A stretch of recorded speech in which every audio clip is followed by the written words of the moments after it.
las perspectivas amplias y positivas que se abren para el desarrollo comercial, el desarrollo económico, el desarrollo de relaciones culturales, políticas y diplomáticas con el triunfo del compañero Lula da Silva y su asunción en la presidencia de Brasil el 1 de enero de este año que viene, 2023.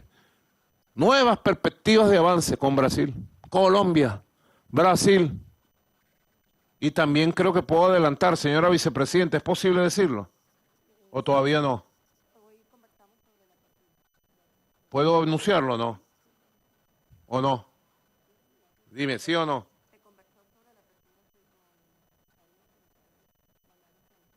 Pero ya es un acuerdo. Lo anuncio.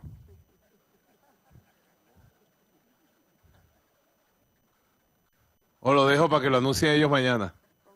Yo lo dejo que lo anuncien mañana. Buenas noticias.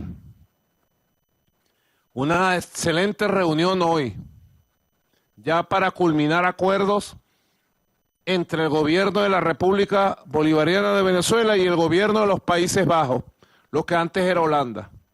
Hay buenas noticias, pero esas buenas noticias no las voy a decir yo, sino dejo que los hagan por los canales oficiales el día de mañana. Pero hay buenas noticias, no les puedo decir qué.